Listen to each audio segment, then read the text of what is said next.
So, I'm recording this from my phone because I don't have a fancy camera. But I made a big decision about a month ago. So I just wanted to record this, for posterity means, because like I feel like years from now when I look back, I won't remember all the details. So, and then also like for family and friends who like want to know what's up with me, and anyone else who just like wants information on this process of what I'm doing. What I'm doing is I am signing up to enlist in the United States military, which for some people is like bizarre and like completely out of left field. But for those who know me better, they kind of understood where I was coming from, and they could see why I wanted it, and also they weren't surprised by my decision. Some years back, I did want to enlist in like reserve for the military, but I didn't really know much. I hadn't done much research, so like I didn't know about like the branches and what they all did, and like the job codes and like what it all entailed.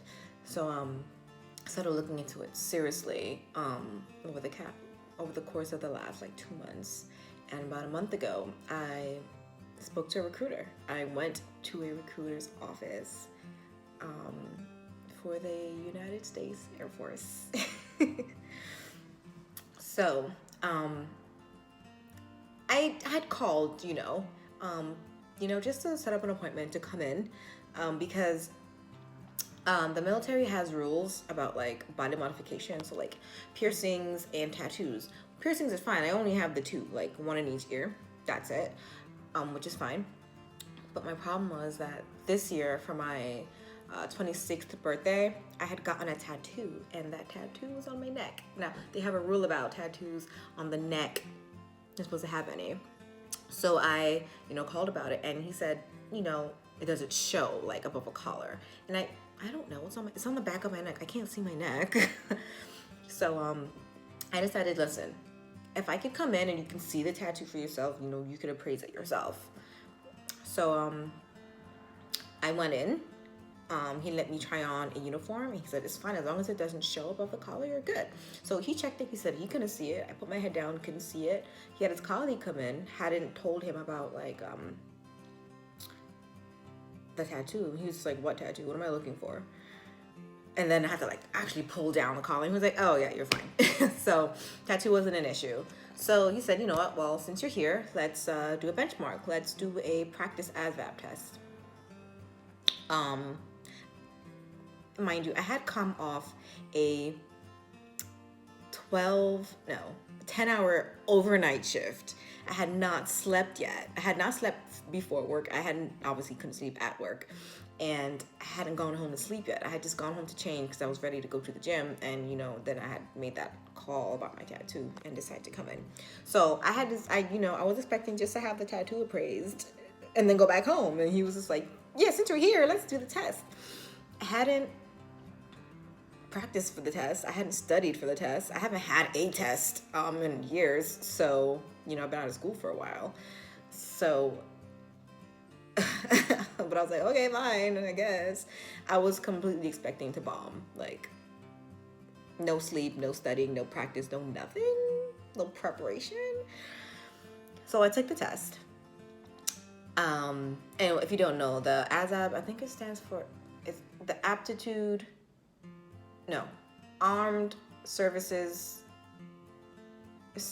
Armed Services Vocational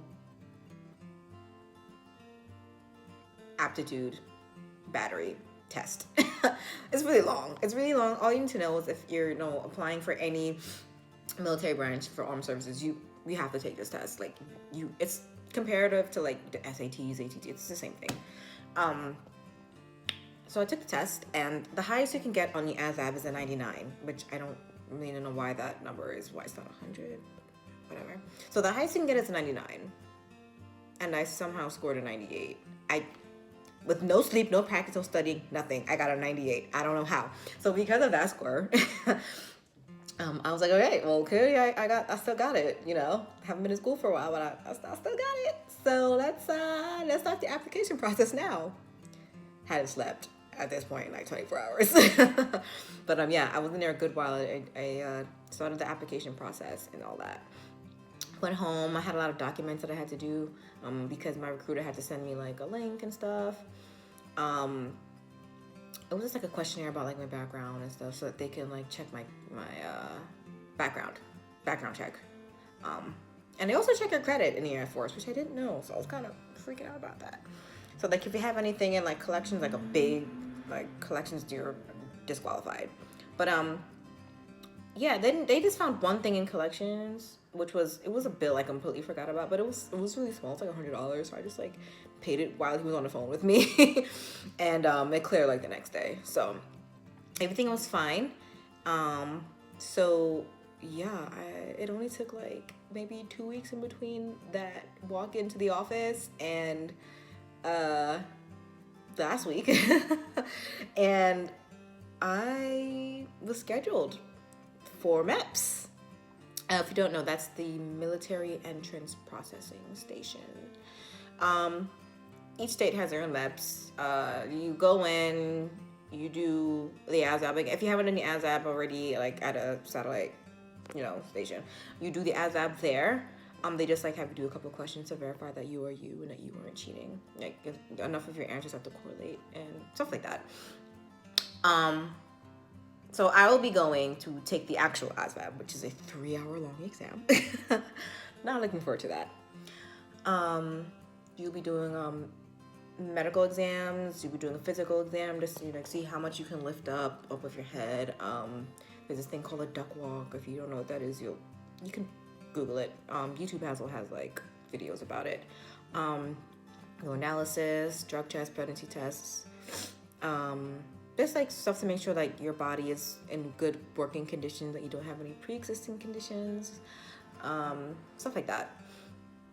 And then they do like another like investigations, like they kind of grill you about like your medical background and stuff, just to make sure you're not lying, not holding anything back.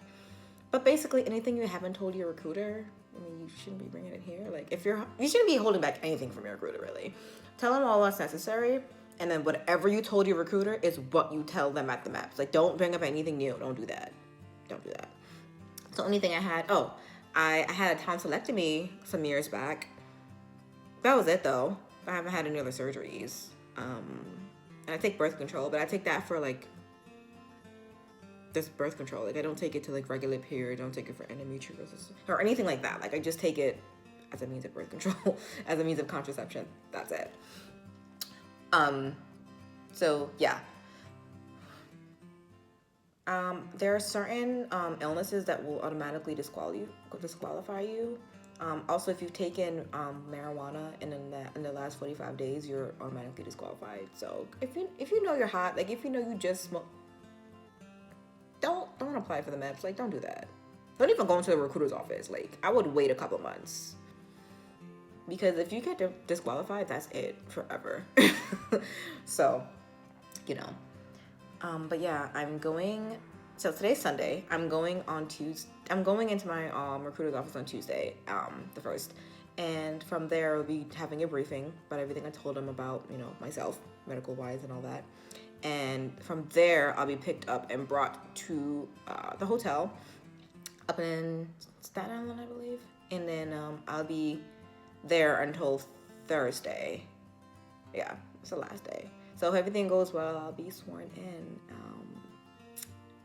Yeah, I'll pick my job and all that there and sign a contract. So yeah, this was just an update on what's going on with me, with that big decision. And I'll be back probably to discuss my MEPS, experience as I go. And yeah. See you then. Bye.